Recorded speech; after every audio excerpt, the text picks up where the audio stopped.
Hello everyone. आज हम लोग एक और subsidiary book bills payable book बनाना सीखेंगे। बिल्स पेएबल बुक वो बुक है जिसमें जितने भी बिल्स पेएबल हैं, जितने बिल के पेमेंट हमें करने हैं, कहने का मतलब जितने बिल को हमने एक्सेप्ट किया है उन सभी को बिल्स पेएबल बुक में दिखाया जाता है। उसमें उसकी एंट्री बिल्स पेएबल बुक में की जाती है। तो सबसे पहले हम लोग देखते हैं फॉर्मेट।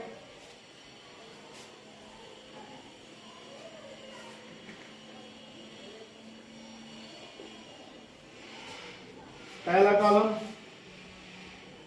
सीरियल नंबर, उसके बाद का column date of acceptance,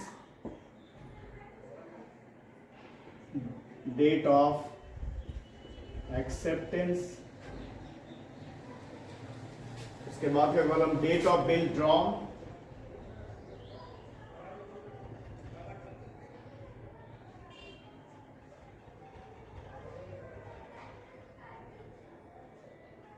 date of bill drawn,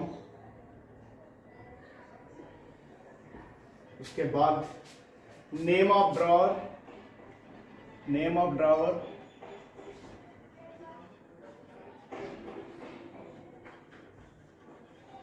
उसके बाद नेम ऑफ पेई,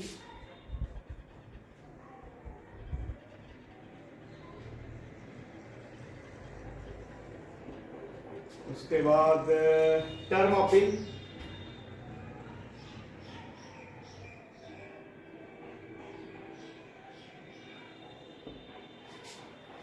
फिर ड्यू डेट, ड्यू डेट, उसके बाद लेजर फॉलियो, इसके बाद अमाउंट का, और इसके बाद एक कॉलम होगा रिमार्क्स का।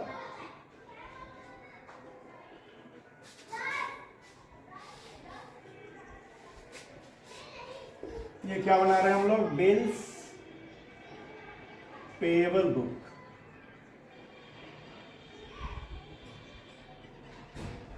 एक एक कॉलम को समझते हैं। इसमें सीरियल नंबर, बिल का सीरियल नंबर डालते जाएंगे इसमें। उसके बाद डेट ऑफ एक्सेप्टेंस, जिस डेट को बिल एक्सेप्ट किया हमने। फिर डेट ऑफ बिल ड्रॉन, जिस डेट को बिल लिखा गया। आमतौर पे ये दोनों एक ही रहेगा, पर कभी अलग हो सकता है। हो सकता है जो बिल लिखने वाला वो कहीं और है और हम एक्सेप्ट करने वाले कहीं और हैं। वो बिल लिखेगा किसी और डेट को, फिर वो बिल हमारे पास एक दो दिन बाद आ रहा है, उस दिन हम एक्सेप्ट कर रहे हैं, तो फिर वहां पे फर्क आ जाएगा डेट ऑफ एक्सेप्टेंस और डेट ऑफ बिल ड्रॉन में।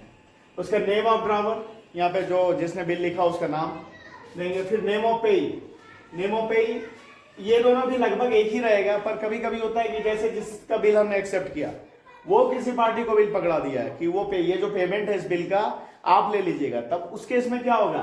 बिल लिखने वाला अलग होगा, नेम ऑफ ड्रावर अलग होगा, और नेम ऑफ पेई जिसे हम पेमेंट कर रहे हैं वो अलग पार्टी हो जाएगा। इसके बाद में टर्म ऑफ पेई, इसमें समय लिखेंगे 30 दिन 60 दिन, दिन में हो या मंथ में हो, जो टाइम रहेगा वो टाइम लिखेंगे इसमें। फिर ड्यू डेट, यहाँ पे ड्यू डेट होगा, और यहाँ पे लेजर फॉलियो, फिर अमाउंट, फिर रिमार्क्स। एक बार बिल्स पेएबल को समझ लेते हैं। जैसे ए ने बी को गुड्स बेचा, ठीक है। अब बी क्या कर रहा है? बोल रहा अभी मैं पैसे नहीं दे सकता, मैं समर्थ नहीं हूं अभी पैसे देने में, पैसे मैं महीने 2 महीने बाद दूंगा। तो अब हो सकता है 2 महीने बाद जब पेमेंट का समय आए, जितना टाइम उसने लिया उस टाइम में वो मुकर सकता है अपने पेमेंट करने से कि मैंने तो आपसे माल ही नहीं खरीदा। तो इस तरह के स्थिति से बचने के लिए ए क्या करेगा? एक बिल लिखेगा कि ठीक है भाई तुम 2 महीने बाद पैसे दोगे, तो एक काम करो, मैं बिल लिखता हूं, तुम उसे एक्सेप्ट कर लो, और 2 महीने बाद जब तुम बिल जब बिल का पेमेंट करोगे तो ये बिल तुम्हें मैं वापस कर दूंगा। तो ए के लिए, ए ने गुड्स बेचा, इसे पैसे लेने हैं, तो इसके लिए वो हो गया बिल्स रिसीवेबल, बिल्स रिसीवेबल। और बी के लिए ये हो गया बिल्स पेएबल। क्या करेगा? ए बिल लिखेगा, बिल लिखकर उसमें जो टाइम वो बोलेगा कि भाई 2 महीने 1 महीने जो भी टाइम रहेगा वो टाइम मेंशन रहेगा उस बिल में। बिल बी को देगा, बिल बी एक्सेप्ट करके ए को पकड़ा देगा, और जब पेमेंट का टाइम आएगा उस टाइम में भी पेमेंट करके वो बिल वापस ले लेगा। तो ए के लिए हो गया ये बिल रिसीवेबल और बी के लिए हो गया ये बिल्स पेएबल। तो बिल्स पेएबल ये है जो एक्सेप्ट कर रहा है उसके लिए वो बिल्स पेएबल। तो हम लोग देखते हैं, सबसे पहले साल दे दिया 2022 2022। Accepted 3 months bill drawn by Thakur and company for ₹1000। ठीक है, तो यहां पे 3 मंथ का बिल हमने एक्सेप्ट किया है जो कि ठाकुर एंड कंपनी। तो डेट ऑफ एक्सेप्टेंस क्या है, ये सीरियल नंबर 1 दे दिया हमने। ठीक है, तो डेट ऑफ एक्सेप्टेंस क्या है, सितंबर 1। डेट ऑफ बिल ड्रॉन, इसे भी कुछ अलग से डेट नहीं दिया हुआ है तो उसी डेट को मानते हैं, बिल लिखा भी गया है जिस डेट को एक्सेप्ट हुआ। तो डेट ऑफ बिल ड्रॉन भी हो गया सितंबर 1। नेम ऑफ ड्रावर कौन है भाई बिल लिखने वाला, तो ठाकुर एंड कंपनी। तो यहां पे हमने लिख दिया Thakur and company. Name of पे वही होगा, सेम ही होगा, Thakur and company. Thakur and company, उसे ही पेमेंट भी करना है। टर्म ऑफ बिल, भाई ये बिल है 3 मंथ का, तो यहां पे लिख दिया हमने 3 months। अब ड्यू डेट, तो भाई 3 महीने के लिए बिल है, तो सितंबर से अक्टूबर 1 हो गया, सितंबर से अक्टूबर 1 हो गया 1 महीना, अक्टूबर से नवंबर 1 हो गया 2 महीना, नवंबर से दिसंबर 1 हो गया 3 महीना। तो 3 महीना पूरा हो गया दिसंबर 1 को, और उसमें 3 दिन और जोड़ेंगे। तो दिसंबर 1 में 3 दिन और जोड़ते हैं तो दिसंबर 4 को उसका ड्यू डेट होगा। दिसंबर 4 लेजर फॉलियो खाली छोड़ देते। अमाउंट कितना है भाई, बिल का अमाउंट कितना, 1000। और योग्य रिमार्क्स वाला उसका नेक्स्ट देखते हैं। सितंबर 15 को है दूसरा बिल, सेकंड बिल, सितंबर 15 को accepted Ramashankar draft at 2 months for ₹500।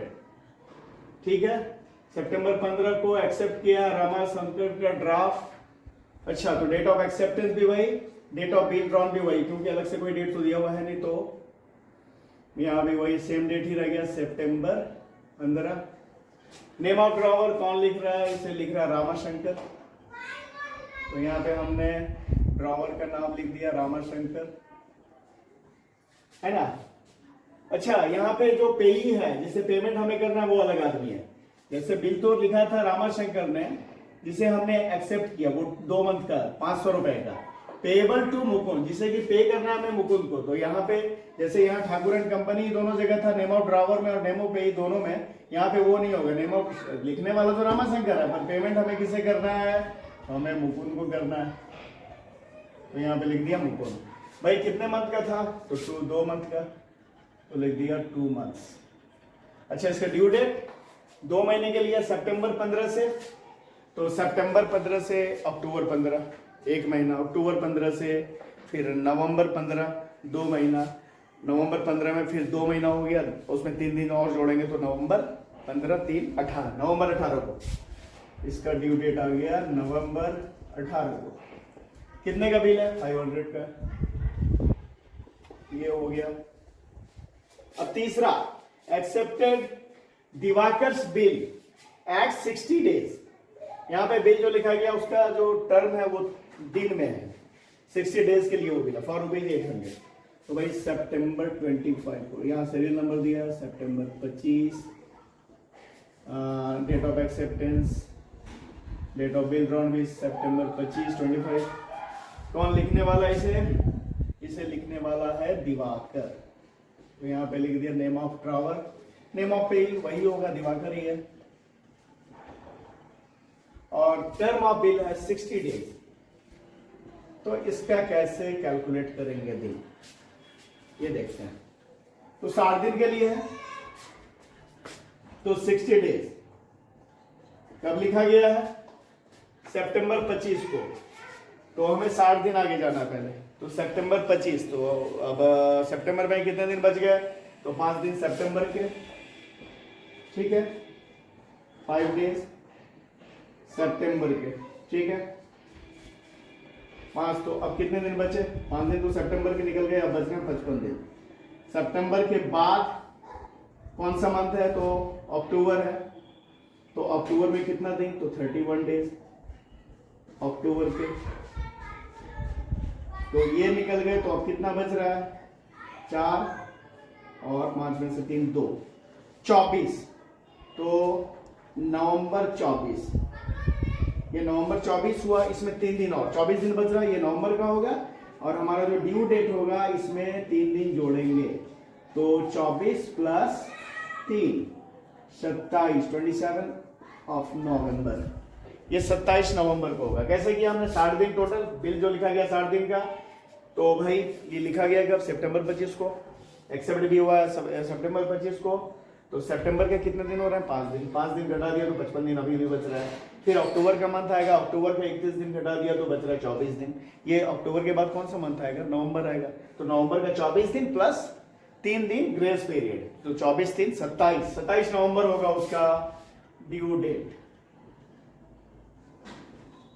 ये कितने का बिल है? ये 800 रुपए का बिल है, ठीक है।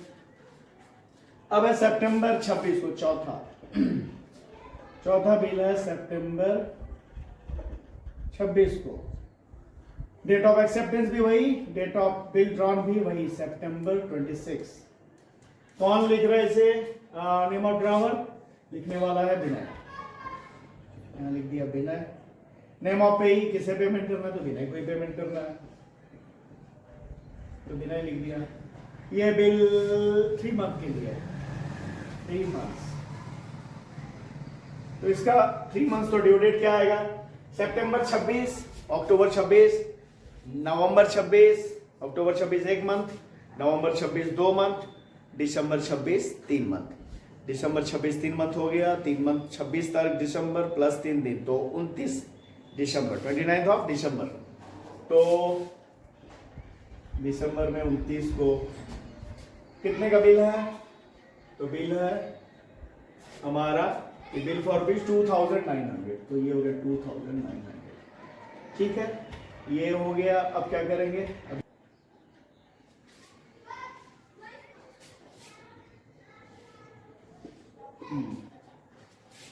अब टोटल करना है, क्या लिखेंगे? टोटल करेंगे, पहले तो टोटल कर देते हैं। हाँ, हो गया 0 0 5200, 5200। ये यहाँ पे क्या लिखेंगे? बिल्स टोटल जहां पे किया वहां पे लिखेंगे bills payable account credit. Bills receivable में क्या लिखा था? बिल्स रिसीवेबल अकाउंट डेबिट लिखा था उसमें, आप देख लेंगे। बिल्स रिसीवेबल बुक का भी हमने वीडियो डाला है। और ये रहा बिल्स पेएबल बुक का कि हम कैसे बनाते हैं। तो इस वीडियो में इतना ही। अगर आपको वीडियोस पसंद आ रहा है तो इन्हें लाइक करना, चैनल को सब्सक्राइब करना भूलेंगे नहीं। Thank you.